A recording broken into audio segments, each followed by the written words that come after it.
क्षेत्र में उद्यमियों को विशेष प्रोत्साहन मिलेगा।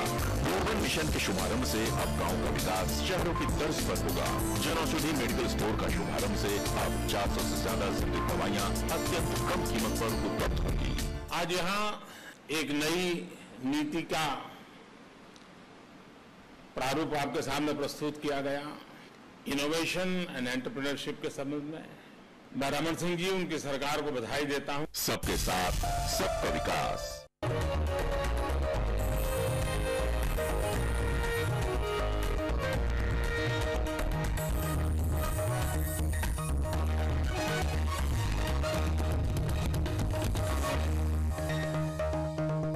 Headline is brought to you by Sumit Gems and Jewelers Private Limited, #1 Institute, Dave Spoken English, Bhilai. Chhattisgarh विधानसभा में फ्री इंडिपेंडेंट पॉलिटिकल मेंबर होंगे अमित जोगी। स्पीकर गौरीशंकर अग्रवाल ने किया फैसला। सदन में कई मुद्दों पर गहमा गहमी। शिवराज कैबिनेट में नहीं हो पाया मंत्रियों विधायकों के वेतन भत्ते बढ़ाने पर फैसला। 4 सड़कों का प्रस्ताव मंजूर। मध्य प्रदेश में कमलनाथ को कांग्रेस की कमान सौंपने की सुगबुगाहट तेज। इशारों में कमलनाथ भी जिम्मेदारी लेने को तैयार। अरुण यादव ने भी दिए सहमति के संकेत। बिलासपुर यूनिवर्सिटी में बीएससी फर्स्ट ईयर का अंग्रेजी पेपर लीक। व्हाट्सएप पर हुआ वायरल। कुलपति ने रद्द किया पेपर। और आज से चरम पर होगा क्रिकेट का बुखार। T20 वर्ल्ड कप के पहले मुकाबले में भारत के सामने कीवियों की चुनौती। महिला T20 वर्ल्ड कप का भी आज होगा आगाज।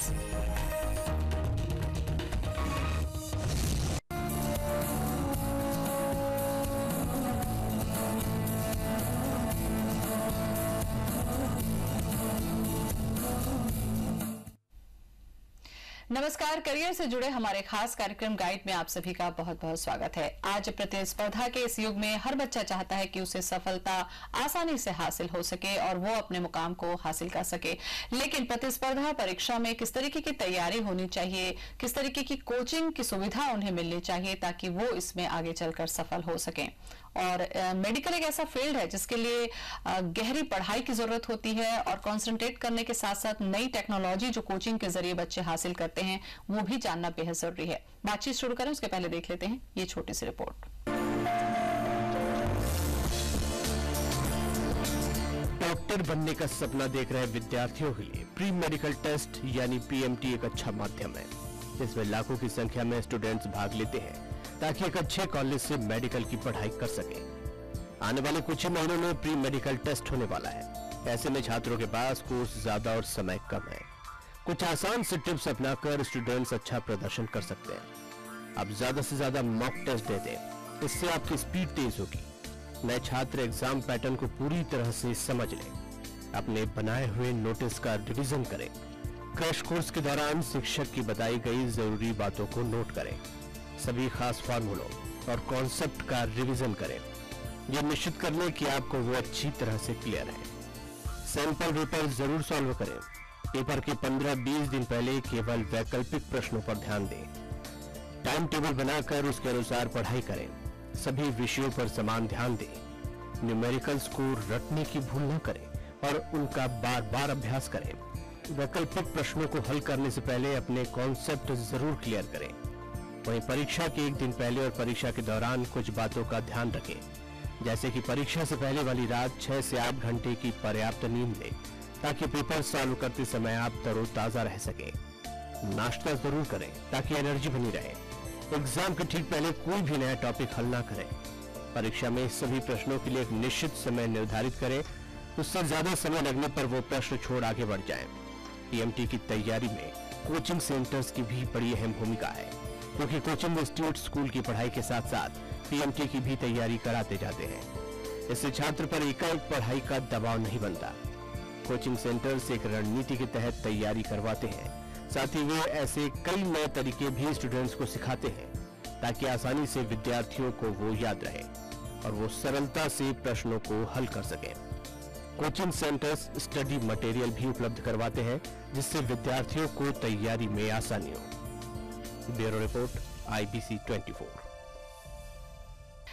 और इस पर जुड़ी चर्चा करने के लिए इस वक्त हमारे साथ स्टूडियो में मौजूद हैं पीएमटी के 15th रैंक हासिल करने वाले बलविंदर सिंह गुंबर। बलविंदर जी, बहुत बहुत स्वागत है आपका। Thank you so much. जब हम पीएमटी की बात करते हैं बलविंदर, तो हमें लगता है कि बहुत हवा है, क्योंकि मेडिकल की जो पढ़ाई है, बच्चे सपने तो जरूर देखते हैं कि वो पीएमटी में सेलेक्ट हों, एक बड़े डॉक्टर बने, लेकिन जब पढ़ाई की बात आती है तो इतनी ज्यादा तैयारी की जरूरत होती है, बच्चे चाहकर भी हम देखते हैं कई बार सफल नहीं हो पाते हैं। आपको सीजीपीएमटी में 15th रैंक हासिल हुआ है, इसके लिए आपको बहुत बहुत बधाई भी है। और कितनी लंबी तैयारी थी कि आप इस रैंक को हासिल कर पाए और रायपुर के ही कॉलेज में आपकी पढ़ाई हो रही है? तैयारी तो मैंने बहुत की थी, 11th क्लास से ही स्टार्ट हो गई थी। अगर बोला जाए तो ये जो इसके बारे में है, मींस तैयारी जो शुरू हुई थी वो है क्लास 3 से। मम्मी पापा ने पहले से ही सोच लिया था कि मैं डॉक्टर बनूंगा, और मुझे एक बार उन्होंने अपना बोला था कि तुमको डॉक्टर बनना है। उन्होंने फोर्स नहीं किया कि तुमको यही बनना है, बट उन्होंने बोला कि बेटा ये अगर आप कर पाए तो बहुत अच्छा होगा, हमारा एक सपना है। और फिर मैंने सोचा कि हाँ यार, ये प्रोफेशन भी बहुत अच्छा है, इसमें इज्जत भी बहुत है। फिर धीरे धीरे करते हुए इसका मुझे बिल्कुल ये वो हो गया, मीन्स नशा जैसा हाँ, एक नशा ही हो गया। बायो में इंटरेस्ट आने लग गया, और 10th के बाद जो हुआ कि 11th में जब मेरा बायो सब्जेक्ट आया तो मैंने बहुत डूब के पढ़ाई की, और इस तरह से बिल्कुल नशा चढ़ता गया और फिर आज यहाँ पर पहुंच ये सफलता बता रही है बलविंदर कि आपके अंदर में पढ़ाई का जो जुनून था, तभी आपने मेडिकल में जब 15th रैंक को हासिल किया। लेकिन कई बार आज के समय में हम जनरेशन में देखते हैं बच्चों में कि 10th तक तो उन्हें पूरे सब्जेक्ट पढ़ने पड़ते हैं, तो सभी सब्जेक्ट पे उनको फोकस करना पड़ता है। जब सब्जेक्ट लेने की बारी आती है तो कई बार बच्चे कंफ्यूज होते हैं कि क्या उन्हें इंजीनियरिंग करना है, या उन्हें मेडिकल में जाना है, या कॉमर्स में आगे जाना है। तो यहाँ पर कैसे सेलेक्ट करते हैं? क्या जो नंबर आपके आते हैं उस आधार पर आप लोग सेलेक्ट करते हैं, या जैसे आपने कहा कि आपके माता पिता का सपना था और आपके अंदर भी वो बात आ गई, कैसे बैलेंस करते हैं? बच्चों के लिए कितनी चुनौती होती है यहाँ पर? देखिए, अगर आपको जिस चीज में इंटरेस्ट है वो आप शुरू से ही अब अगर उसको आप लेके चलेंगे कि हाँ मुझे ये करना है, तो आप बहुत अच्छे से, बहुत प्यार से ही स्मूथली आप रन कर सकते हैं। और एक हाथ तो माता पिता का होता है। मम्मी पापा जो स्टार्टिंग में बच्चों के लिए सोचते हैं वो सिर्फ अपने लिए नहीं, वो बच्चों के लिए भी सोचते हैं। अब अगर आपके मम्मी पापा बोल रहे हैं कि बेटा आपको ये इस चीज में बहुत फायदा होगा, और अगर आप उस चीज को अपना के सोचते हैं कि हाँ यार इसमें मेरे को इंटरेस्ट आ रहा है, सो आप उसको फॉलो कर सकते हैं, एंड देन आप उस पर थोड़ी सी मेहनत तो कीजिए। अगर मेहनत करते हैं तो कोई भी चीज मुश्किल नहीं होगी। बहुत सही आपने कहा बलविंदर, क्योंकि कई बार हम आजकल ये देखते हैं कि माता पिता का सपना तो होता है हर बच्चा सफल हो, एक अच्छी फील्ड में जाए, लेकिन कई बार यही एक नुकसानदायक बात भी हो जाती है कि माता पिता अगर चाह रहे हैं कि बच्चा डॉक्टर बने, और हो सकता है बच्चा इंजीनियरिंग के फील्ड में जाना हो, तो वहां पर बच्चा अपने सपने और माता पिता के सपने के बीच गुमराह ना हो, उनके लिए क्या कुछ कहेंगे आप? जी, अगर आपके मम्मी पापा को चाहिए कि आप डॉक्टर बने, लेकिन आपका मन है आप इंजीनियर बनना चाहते हैं, तो आप अपने मम्मी पापा को समझाइए, बिकॉज जरूरी नहीं कि डॉक्टर बन के ही आप आगे बढ़ सकते हैं। अगर आपको इंटरेस्ट है तो आप इंजीनियरिंग फील्ड में भी बहुत आगे जाएंगे। इस चीज के लिए तो आपके मम्मी पापा को समझना ही पड़ेगा। एंड अगर आप थोड़ा सा उनको इंसिस्ट करेंगे, आप अगर उनको बताएंगे कि इंजीनियरिंग में मुझे इंटरेस्ट है, और अगर डॉक्टरी मैं कर भी लिया तो उतनी अच्छी नहीं कर पाऊंगा जितनी मैं इंजीनियरिंग करूंगा, तो फिर आपके मम्मी पापा जरूर समझेंगे, क्योंकि अल्टीमेटली वो आपका भला ही चाहेंगे। आप जो भी करें आप अच्छा ही करेंगे इसमें। अच्छा, इसके बाद बलविंदर हम ये देखते हैं कि आजकल बच्चे ज्यादा समय स्कूल में देते हैं, 10th तक उन्हें सारे सब्जेक्ट पढ़ने पड़ते हैं, उसके बाद उनको क्लास वर्क, होमवर्क और अपने कोचिंग और तैयारियां भी करनी है।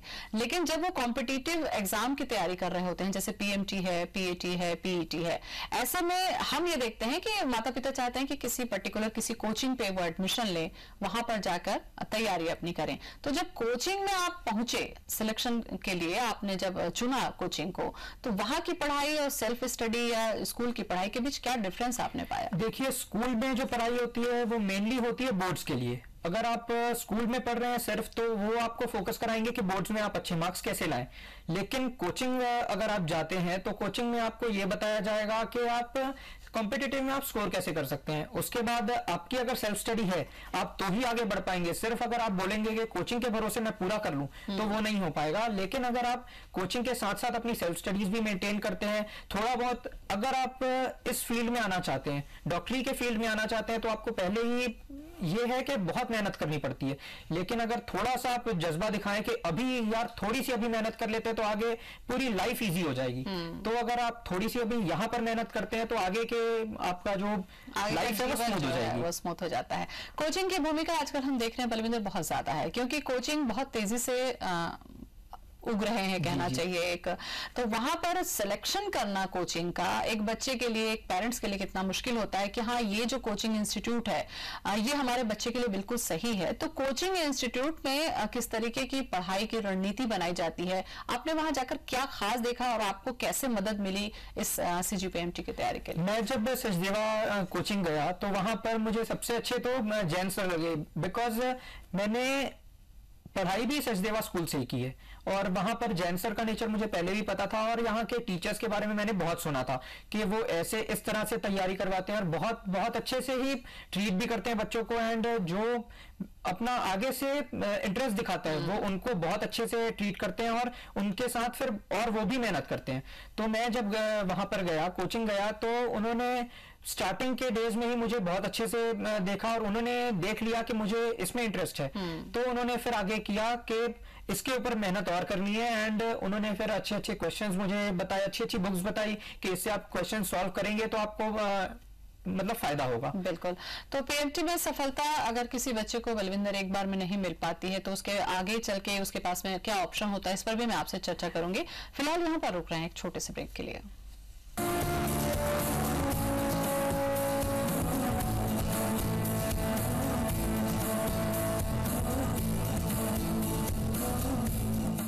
हमारा संकल्प है कि हम बनाए कुछ बेहतर। क्या बेहतर को और बेहतर किया जा सकता है? बिल्कुल, ये तो घड़ी में कर दिखाया है। कड़ी मेहनत और आधुनिक रिसर्च से महाशक्तिशाली घड़ी को हमने दिया है एक नया रूप जो है और भी असरदार। न्यू इम्प्रूव घड़ी डिटर्जेंट पाउडर जो दे बेहतर सफाई ज्यादा जल्दी।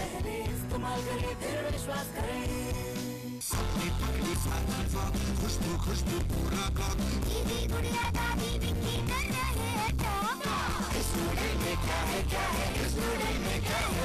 जितने भी खा लो मम्मी नहीं काटेगी, हेल्थ कॉन्शियस दीदी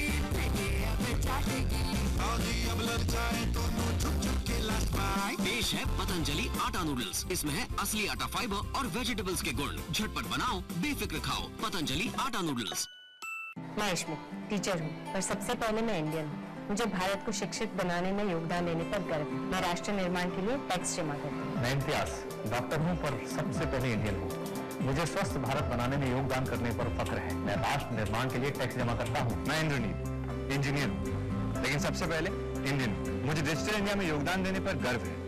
मैं राष्ट्र निर्माण के लिए टैक्स जमा करता हूँ। मैं आइरीन बिजनेस करती हूँ, पर सबसे पहले मैं इंडियन हूँ। मुझे मेक इन इंडिया मिशन में योगदान देने पर गर्व है। मैं राष्ट्र निर्माण के लिए टैक्स जमा करती हूँ। हम सब इंडियन हैं, हमें अपना टैक्स जमा करके राष्ट्र निर्माण में सहयोग देने पर गर्व है। आप भी सहयोग दें। इस महीने की 15 तारीख तक अपने अग्रिम कर का भुगतान करें।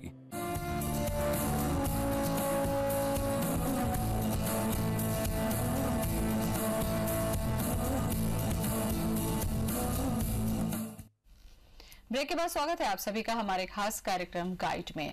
बच्चों के लिए स्कूल और कोचिंग एक अहम भूमिका निभाते हैं, क्योंकि वो उन्हें आने वाले समय के लिए, आने वाली चुनौतियों के लिए और आने वाली प्रतिस्पर्धाओं के लिए तैयार करते हैं। और ऐसे ही तैयार छात्र इस वक्त हमारे साथ हैं, जानने की कोशिश हम कर रहे हैं। बलविंदर, PMT बहुत सारे बच्चों का सपना होता है, क्योंकि डॉक्टरी एक ऐसा फील्ड होता है, जहां तक मैं समझ पाती हूं, कि इसमें आपके पास में इज्जत भी है, पैसा भी है, लेकिन आप एक सेवा से जुड़ा एक काम भी करते हैं। आप सीधे ह्यूमन बॉडी पे काम करते हैं, उनकी बीमारियों को दूर करते हैं। तो इसके लिए जज्बा होना, आपके अंदर में वो फीलिंग होना, कितना एफर्ट करता है कि आप इस फील्ड में सफल होते हैं? आपके अंदर अगर दूसरों को सेवा करने का अंदर जज्बा है, अगर आप अपनी लाइफ के काफी हद तक जो सोने के आर्स हैं, अगर उसको डिवोट कर सकते हैं सेवा के लिए, तो आप इस फील्ड में आने के लिए बिल्कुल सही है। अगर आप मेहनत कर सकते हैं, आपको अगर बहुत बहुत जज्बा है कि हाँ मुझे पढ़ना है, हाँ मुझे मेहनत करनी है, अपने मम्मी पापा का नाम ऊंचा करना है, तो ये field one of the best fields है, बिकॉज इसमें पैसा भी है, इज्जत भी है, हर चीज इसमें बहुत बहुत अच्छा है। मींस यहाँ इंडिया में तो डॉक्टर्स को सेकंड गॉड माना जाता है, सिर्फ इसलिए माना जाता है बिकॉज कई बार ऐसे ऐसे केसेस आते हैं जो ऑलमोस्ट मरने के कगार पे रहते हैं, लेकिन उनको भी सही ट्रीटमेंट के बाद वो सफल भी होते हैं, जिंदा भी रहते हैं, जीवित भी रहते हैं। पीएमटी में कई बार ये होता है, पीएमटी ही नहीं किसी भी हम कॉम्पिटिटिव एग्जाम की बात करें बलविंदर, एक बार आपने एफर्ट लगाया और आपकी सफलता नहीं मिली तो निराशा का जो लेवल होता है वो बड़ी तेजी से बढ़ जाता है और बच्चे वहां पर क्विट कर लेते हैं। आपको लगता है कि अगर एक बार अगर कोई असफल हो गया, जरूरी नहीं है इतने लाखों बच्चों में हर कोई सफल हो जाए, तो ऐसे में विकल्प स्टूडेंट के पास में क्या होना चाहिए, क्योंकि आप एक स्टूडेंट हैं, समझ पाते हैं उन स्टूडेंट की फीलिंग्स को। जी, अगर आपको इंटरेस्ट है डॉक्टरी फील्ड में तो मैं समझता हूं कि कोई भी चीज आपको रोक नहीं सकती। एक बार नहीं हुआ ये आपको ठीक है, एक बार नहीं होता है, बिकॉज ये इतनी कम सीट्स हैं, बच्चे हैं 6 लाख 7 लाख के आसपास, सीट्स हैं 30,000, तो आपको अपनी हिम्मत नहीं छोड़नी चाहिए। अगर आप चाहते हैं कि आप डॉक्टरी की फील्ड में ही जाएं तो आप बिल्कुल मेहनत करें और अगले साल आपका, अगर आपने मेहनत पूरी ईमानदारी से की है तो आपका अगले साल होना तय है, कोई रोक नहीं सकता है आपको। ये तो आपको अपनी तैयारी पुख्ता करने पर ही जी, अगर आपकी तैयारी अच्छी है तो फिर आपको चाहे वो कितना टफ क्वेश्चन हो, क्वेश्चन पेपर कितना ही टफ हो, लेकिन अगर आपकी तैयारी पूरी है तो आपको कोई भी नहीं रोक सकता। अच्छा बलविंदर, क्वेश्चन पेपर के टफनेस की आपने बात की, जिक्र किया आपने, जब कोचिंग इंस्टीट्यूट में हम आप पढ़ते हैं, जैसा कि आपने बताया कि सचदेवा में आपने ज्वाइन किया, तो यहाँ पर किस तरीके से फोकस करके बच्चों को तैयार करवाया जाता है? क्या रणनीति होती है कि सही समय पर, मतलब आप परफेक्ट टाइम पर सारे क्वेश्चन सॉल्व करें, सही भी हो, और चूंकि आपका तो 15th रैंक है तो मतलब ऑब्वियस सी बात है आपने बहुत ज्यादा स्कोर किया होगा, तो क्या उस पॉइंट को बच्चों के हिसाब से वहां पर डिसाइड किया जाता है? कितना हेल्प होता है? जी, वहां पर ऐसा होता है कि प्रीवियस ईयर क्वेश्चन पेपर पे भी ध्यान दिया जाता है, बिकॉज मेडिकल एक ऐसी फील्ड है और ये जो एग्जाम्स होते हैं इसमें बहुत सारे क्वेश्चंस रिपीट भी होते हैं, तो पुराने ईयर्स के क्वेश्चन पेपर अगर आप सॉल्व करते हैं तो इससे आपको बहुत मेहनत, बहुत काफी इजी हो जाता है जी। और आप अगर जैसे कभी सॉल्व करने बैठते हैं तो आप सॉल्व ऐसा कीजिए कि एक टाइमर लगा के सेट कीजिए, एंड उस टाइम पे आपका घर वाले कोई भी मोबाइल, खासकर जो डिस्ट्रैक्शन का सबसे बड़ा कारण होता है, उसको आप एक साइड कर दीजिए, एक अलार्म लगाइए, इस टाइम पे हमको उठना ही है, और आप देखिए कि आप उस टाइम पे कितने क्वेश्चंस आप कर सकते हैं। अगर उस टाइम पे आपके अच्छे क्वेश्चंस हो रहे हैं तो आप और इम्प्रूव करने की कोशिश कीजिए, बिकॉज जो एग्जाम का प्रेशर रहता है वो घर पे नहीं पता चलता, तो आप जितना स्कोर घर पे करते हैं उससे थोड़ा कम ही कर पाएंगे एग्जाम में। तो इस हिसाब से आप अगर घर पे और बढ़ाने पूरा टाइम मैनेजमेंट बनाकर ही आपको उसको जी, अगर आप टाइम मैनेज कर पाएंगे तभी आपका सिलेक्शन हो पाएगा, बिकॉज होते हैं 180 क्वेश्चंस और टाइम हमको मिलता है 3 आवर्स का, तो उन 3 आवर्स में आपको जो कंफर्टेबल लगता है, जैसे मुझे लगता था फिजिक्स ज्यादा टफ जरूर रहता है फिजिक्स, लेकिन आपको अगर पहले वो क्वेश्चंस मैंने अटेम्प्ट कर लिए तो बाद के क्वेश्चंस के लिए टाइम कम लगता है। अब जनरली बायो वाले स्टूडेंट्स को इजी लगता है, तो आप सारे बायो के क्वेश्चंस आप ऐसा सोचते होंगे कि पहले कर लेते हैं, लेकिन मैं ऐसा करता था कि सबसे पहले टफ वाला सेक्शन जो कि फिजिक्स को माना जाता है, तो पहले मैं फिजिक्स के कुछ क्वेश्चंस करता था। मैंने अपने टाइम को डिवाइड कर लिया था 45 मिनट्स के स्लॉट में, तो उस हिसाब से मतलब पढ़ाई के साथ साथ बलविंदर हम देख रहे हैं कि जो टाइम मैनेजमेंट है, जो रणनीतियां हैं एग्जाम्स की, वो भी बच्चों को प्रिपेयर करनी पड़ती है। इसकी उन्हें तैयारी किस तरीके से करनी चाहिए ये भी मैं आपसे जानूंगी। फिलहाल वक्त हो चला है एक और छोटे से ब्रेक का।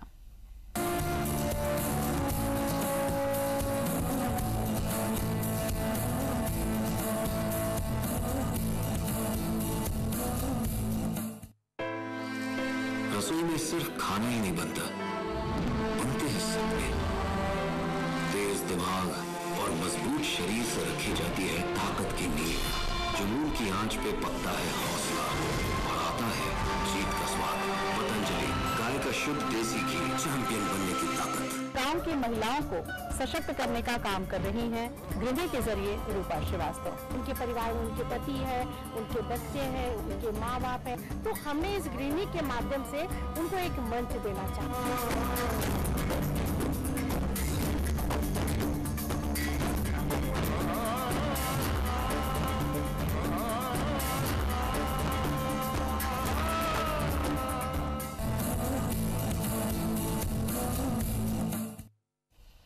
ब्रेक के बाद स्वागत है आप सभी का हमारे खास कार्यक्रम गाइड में। एक छात्र ही दूसरे छात्र की भावनाओं को, उसकी समस्याओं को बहुत अच्छे से समझ सकता है, इसलिए इस वक्त हमारे साथ स्टूडियो में मौजूद हैं बलविंदर जी, जो एक छात्र रहे हैं और अब पीएमटी कर रहे हैं। पीएमटी हो चुका है, अब एमबीबीएस कर रहे हैं। जो बच्चे अभी पीएमटी देना चाहेंगे या दे रहे होंगे, जिसकी तैयारी कर रहे होंगे बलविंदर, उसके लिए आप उन्हें क्या सजेस्ट करेंगे? क्या कुछ टिप्स आप उन्हें बताएंगे कि सफलता के मूल मंत्र के जैसे इस्तेमाल कर सकते हैं? देखिए, अगर आपको पीएमटी में क्रैक करना है, एआई पीएमटी हो चाहे सीजी पीएमटी हो, उसमें एनसीईआरटी बुक्स का बहुत बड़ा होता है योगदान। अगर आप NCERT books line to line पढ़ते हैं, मेनली बायो में केमिस्ट्री का कुछ सेक्शंस होते हैं, लास्ट वाली जो केमिस्ट्री इन डेली लाइफ वगैरह चैप्टर्स होते हैं, उसको आप एनसीईआरटी से फोकस कीजिए। एंड बायो की तो आप मेनली अगर 85% क्वेश्चंस बोला जाए तो एआईपीएमटी के 85% क्वेश्चंस एनसीईआरटी बेस्ड ही होते हैं। तो एनसीईआरटी को बहुत अच्छे से फोकस कीजिए आप। एंड केमिस्ट्री के लिए लास्ट वाले चैप्टर्स, फिजिक्स में पॉइंट्स टू पॉन्डर जो बुक में होते हैं, एनसीईआरटी बुक्स में ही पॉइंट्स टू पॉन्डर होते हैं, उसमें आप कोशिश कीजिए कि वो सिर्फ वो पॉइंट्स आप कर सकें। एंड फिजिक्स अपनी थोड़ी स्ट्रांग रखिए, बिकॉज फिजिक्स एक ऐसा सब्जेक्ट है जो आपको रैंक सिलेक्शन आपका बायो कराएगा, लेकिन रैंक जो अच्छी लानी है वो आपके फिजिक्स लाएगा। अगर फिजिक्स में आपके 3 डिजिट्स में नंबर आ जाते हैं, इन द सेंस 100 से ऊपर अगर नंबर फिजिक्स में आ जाते हैं, तो आपका सिलेक्शन बहुत अच्छा, मतलब इजी हो जाता है। बिकॉज बायो में आप स्कोर करेंगे, बिकॉज बायो आपका फेवरेट सब्जेक्ट है, सबसे ज्यादा टाइम उसी को आप देते हैं। लेकिन केमिस्ट्री होता इजी है लेकिन लग जाता है टफ। उसके लिए आप कुछ कंसेप्ट्स ध्यान रखें जो आपके कोचिंग में, आपके स्कूल्स में भी कुछ कंसेप्ट्स बताए जाते हैं। और फिजिक्स को जितना कोशिश कर सकिए कि फिजिक्स इजीली बन पाए या जल्दी से जल्दी बन पाए। और जल्दी का मतलब ये नहीं कि आप गलत बनाए, जल्दी का मतलब ये है कि आपका टाइम भी कम लगे, एक्यूरेसी के साथ हो। मतलब इसे जल्दी सॉल्व करने के लिए कुछ वो तो नहीं बताए जाते कि फॉर्मूला, कि हाँ इस फॉर्मूला से आप बनाएं तो शायद आसान होता है? वो तो कोचिंग पे डिपेंड करता है। कोचिंग इंस्टीट्यूट्स वाले बताते हैं कि कौन से फॉर्मूला में आपको रखने से जल्दी आंसर मिलेगा। और कोचिंग वाले ये भी बताते हैं कि कुछ जो ट्रिक्स हैं, ट्रिक वो सिर्फ कोचिंग वाले ही बता सकते हैं। कोचिंग इंस्टीट्यूट जैसे मुझे भी बहुत सारी ट्रिक्स बताई सर लोगों ने। एंड स्कूल वाले मेनली बोर्ड्स पे फोकस करते हैं, तो उतनी अच्छी खासी ट्रिक्स को फोकस पे नहीं ला पाते। बिकॉज ऐसा नहीं है टीचर्स को नहीं पता, बट ये है कि उस टाइम पे उनको एक तो सिलेबस भी खत्म करना है, उस चीज का प्रेशर बहुत है, अलग बर्डन होता है। बिल्कुल। तो इस कारण से ट्रिक्स आपको कोचिंग में बहुत हेल्पफुल होती है। बिल्कुल। मतलब कुल मिला के कोचिंग इंस्टीट्यूट जो होते हैं बच्चों को तैयार करने के लिहाज से एक अहम भूमिका निभाते हैं। जी, बहुत इंपॉर्टेंट रोल होता है कोचिंग इंस्टीट्यूट्स का। बिकॉज कई बार ऐसा होता है कि हम निराश हो जाते हैं, तो वहाँ के जो कोचिंग के टीचर्स होते हैं और जो डायरेक्टर सर हमारी कोचिंग के हैं, वो बहुत अहम भूमिका निभाते हैं कि बच्चे को नीचे उसका मोरालिटी लेवल लो नहीं होना चाहिए। बिल्कुल।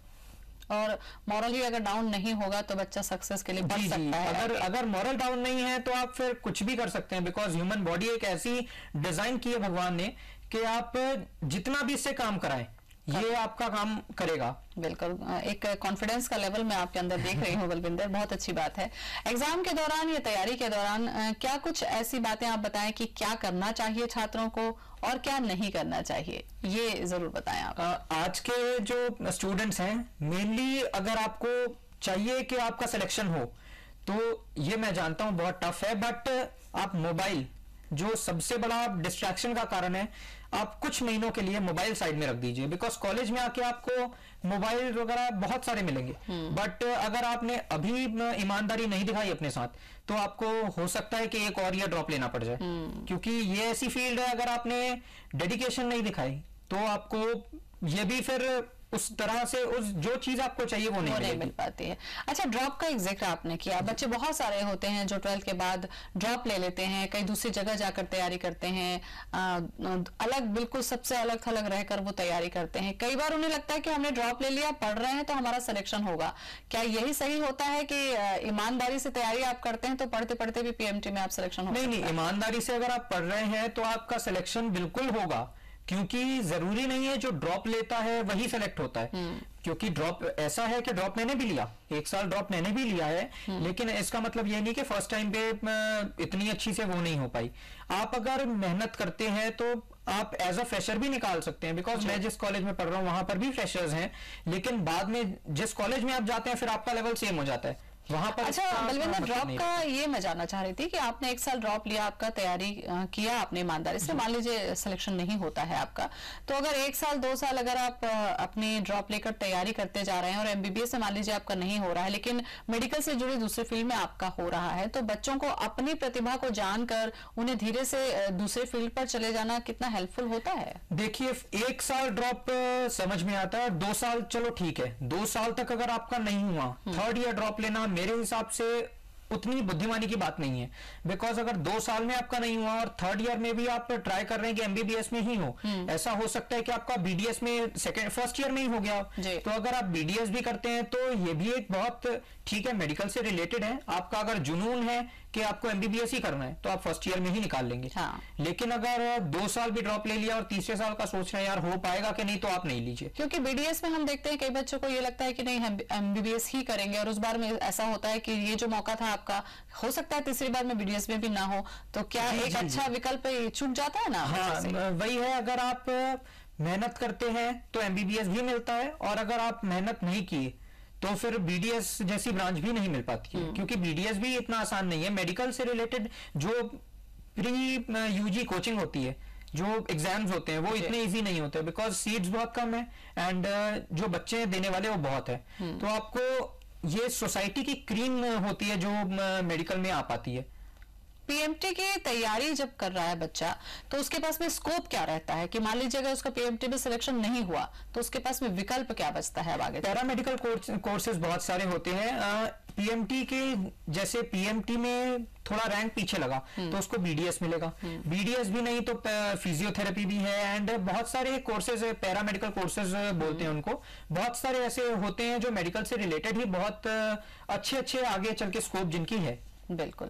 तो केवल MBBS को ही लक्ष्य बनाकर चलना ठीक है, अगर आपका उसमें नहीं होता है तो आपके पास में बहुत सारे विकल्प हैं जिस पे समय रहते डिसीजन लेना जरूरी है। विकल्प हमारे पास बहुत सारे हैं, लेकिन अगर आपके मन में है कि आपको MBBS करना है तो फिर आपको मेहनत करनी पड़ेगी, और अगर मेहनत नहीं करते हैं तो आपको फिर वो नहीं मिल पाएगा, क्योंकि ये ऐसी ब्रांच है, बिकॉज मैंने भी मेहनत की है। ऐसा नहीं है कि मैं बिल्कुल मतलब मेहनत का दूसरा कोई विकल्प नहीं है। मेहनत के लिए कोई शॉर्टकट नहीं होता, उसको आपको करना ही पड़ेगा। और मेहनत अगर आप एक बार कर लेते हैं और अगर आपका सिलेक्शन हो जाता है तो फिर आगे की जो जिंदगी है मैं समझती हूँ वो आसान। जी आगे की जो जिंदगी है वो बहुत स्मूथ चलती है, बिकॉज आपका एक बार आप कॉलेज पहुंच जाते हैं तो कॉलेज में ऐसा होता है कि आपको मेहनत करनी ही पड़ेगी, वो करवाते हैं, फिर तो करते फिर आपको करनी पड़ेगी, वो आपकी आदत हो जाती है। लेकिन अभी जो आपकी प्री UG जो आपकी मेहनत होती है वो आपको कॉलेज पहुंचाने में मदद करेगी, जो सबसे इंपॉर्टेंट है। बिल्कुल। तो बहुत सारी अहम बातें हमने एक स्टूडेंट के लिहाज से आपसे जानी, जो दूसरे स्टूडेंट को जरूर मददगार होगी। बहुत बहुत शुक्रिया हमसे बातचीत करने के लिए। और इसी के साथ हमारे खास कार्यक्रम में आज बस इतना ही। मुझे दें इजाजत, नमस्कार।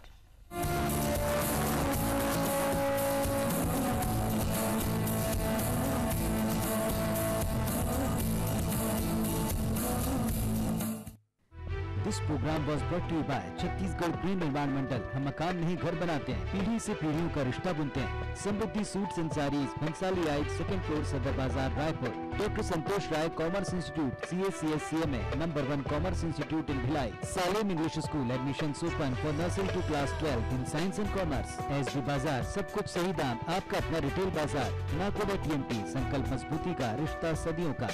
MBMs भोपाल, विश्वास 20 वर्षों का। अब हर कोई इंग्लिश बोलेगा। Join Dave Spoken English, New Civic Center, Bhilai.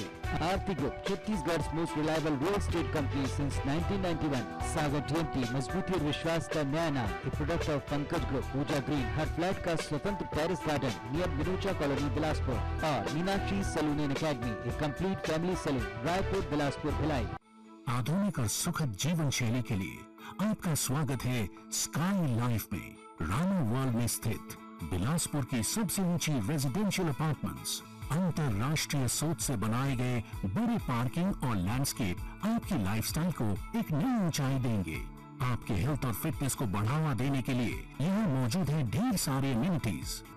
यही बसा है आपके सपनों का घर, आपके अपनों का घर।